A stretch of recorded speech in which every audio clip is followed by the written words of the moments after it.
بسم اللہ الرحمن الرحیم۔ حضرت حبیب بن زید رضی اللہ تعالیٰ عنہ کا تڑپا دینے والا واقعہ لازمی سماعت کریں۔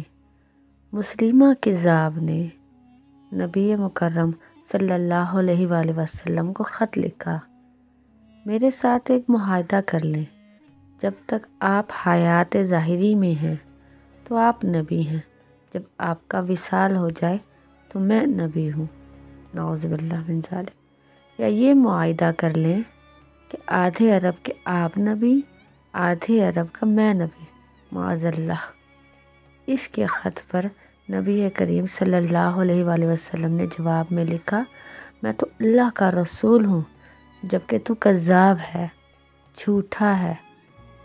جب نبی پاک صلی اللہ علیہ وآلہ وسلم نے خط میں کذاب لکھا تو فرمانے لگے، کون لے کے جائے گا یہ خط اس کذاب کے دربار میں؟ اب اس کے دربار میں جانا ہے، حالات بڑے خطرناک ہیں، اس کے آگے بھی بندے اور پیچھے بھی بندے ہیں، جان کا خطرہ بھی ہے۔ ایک صحابی تھے چابڑی فروش، سر پر ٹوکرا رکھ کے مدینے کی گلیوں میں کھجوریں بیچتے تھے، 11-12 بچوں کے باپ تھے، جسمانی طور پر بھی کمزور تھے، کھجور کھا رہے تھے۔ فٹافٹ اٹھے، ہاتھ کھڑا کر کے کہا، حضور کسی اور کی ڈیوٹی نہ لگائیے گا، میں جاؤں گا۔ جب یہ الفاظ جلد بازی میں کہے تو ان کے منہ سے کھجور کے ٹکڑے مسجد میں بیٹھے صحابہ کے چہرے پر گرے۔ ایک صحابی کہنے لگے، اللہ کے بندے پہلے کھجور تو کھا لے، بڑی جلدی ہے تجھے بولنے کی۔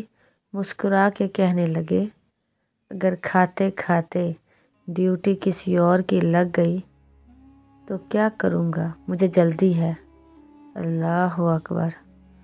حضور صلی اللہ علیہ وآلہ وسلم نے اپنا نیزہ دیا، گھوڑا دیا اور فرمایا، ذرا ڈٹ کے جانا اس کذاب کے گھر۔ وہ صحابی عقیدت سے نظریں جھکا کر کہنے لگا، محبوب خدا آپ فکر ہی نہ کریں۔ صحابہ کرام کہتے ہیں کہ وہ اس طرح نکلا جیسے کوئی جرنیل نکلتا ہے، اس کا انداز ہی بدل گیا، اس کے طور طریقے بدل گئے، وہ یوں نکلے جیسے کوئی بڑا دلیر آدمی جاتا ہے۔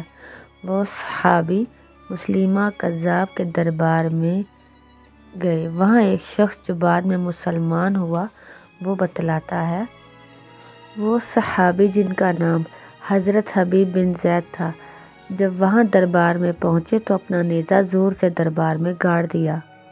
مسلمہ ٹھٹک کے کہتا ہے، کون ہو آپ؟ رضی اللہ تعالیٰ عنہ نے غراتے ہوئے فرمانے لگے، تجھے چہرے دیکھ کے پتہ نہیں چلا کہ میں رسول اللہ صلی اللہ علیہ وآلہ وسلم کا نوکر ہوں؟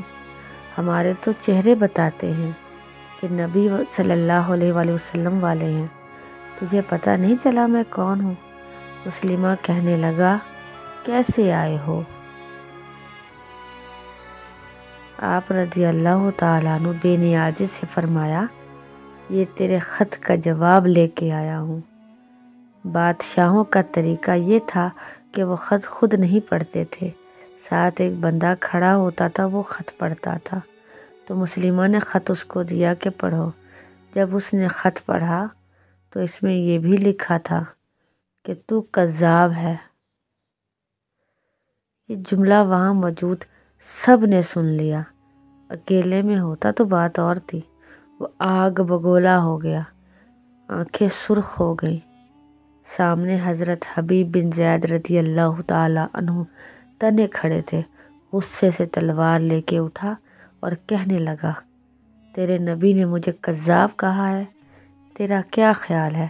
حبیب بن زید مسکرا کے فرمانے لگے، خیال والی بات ہی کوئی نہیں، جسے میرا نبی کذاب کہے وہ ہوتا ہی کذاب ہے۔ تو 7 سمندروں کا پانی بھی بہا دے تو بھی تیرا جھوٹ نہیں دھل سکتا۔ مسلمہ غصے کی شدت سے کانپتے ہوئے کہنے لگا، تو پیچھے پلٹ کے دیکھ، سارے میرے سپاہی، میرے پہرے دار، تلواریں، نیزے، خنجر، تیر سب تیرے پیچھے کھڑے میرے ماننے والے ہیں۔ حضرت حبیب بن زید رضی اللہ تعالیٰ عنہ فرمانے لگے، میرے 12 بچے ہیں، ان میں سے کچھ ایسے ہیں جو دودھ پیتے ہیں، کچھ ایسے ہیں جنہوں نے ابھی چلنا نہیں سیکھا۔ میں جب رسول اللہ صلی اللہ علیہ وآلہ وسلم کا پیغام لے کے نکلا تھا تو میں نے پلٹ کے بچے نہیں دیکھے، تو تیرے پہرے دار کیسے دیکھ لوں؟ جو جی میں آتا ہے کر۔ غلام محمد صلی اللہ علیہ وآلہ وسلم جان دینے سے نہیں ڈرتے۔ مسلمہ نے زور سے تلوار ماری، بازو کٹ کے گر گیا، کہنے لگا، اب بول، اب تیرا کیا خیال ہے؟ آپ رضی اللہ تعالیٰ عنہ فرمانے لگے، تو بڑا بے وقوف ہے، ہمیں آزماتا ہے، ہمیں تو بدر سے لے کے احد تک سب آزما چکے ہیں، تو ابھی بھی خیال پوچھتا ہے؟ میرا خیال وہی ہے جو میرے نبی نے فرمایا۔ مسلمہ نے پھر تلوار ماری، دوسرا ہاتھ کٹ گیا، کہنے لگا، میں تجھے قتل کر دوں گا، باز آ جا۔ آپ رضی اللہ تعالیٰ عنہ فرمانے لگے، تو بڑا نادان ہے، ان کو ڈراتا ہے جو فجر کی نماز پڑھ کے پہلی دعا ہی شہادت کی مانگتے ہیں، جو کرنا ہے کر لے۔ مسلمہ کذاب نے تلوار گردن پر رکھی، کہنے لگا، میں تیری گردن کاٹ دوں گا۔ حبیب بن زید رضی اللہ تعالیٰ عنہ فرمانے لگے، کاٹتا کیوں نہیں؟ روایت کرنے والا فرماتا ہے، مسلمہ کے ہاتھ کانپتے تھے، تلوار چلائی، گردن کٹ گئی۔ ادھر مدینے میں حضور صلی اللہ علیہ وآلہ وسلم کی آنکھوں میں آنسو آئے۔ صحابہ کرام رضی اللہ تعالیٰ عنہ نے پوچھا، یا رسول اللہ صلی اللہ علیہ وآلہ وسلم کیا ہوا؟ آپ صلی اللہ علیہ وآلہ وسلم نے فرمایا، میرا حبیب شہید ہو گیا ہے اور رب کریم نے اس کے لیے جنت کے سارے دروازے کھول دیے ہیں۔ اللہ تعالیٰ اس عظیم صحابی کے صدقے ہم سب کی بخشش و مغفرت فرمائے، آمین ثم آمین۔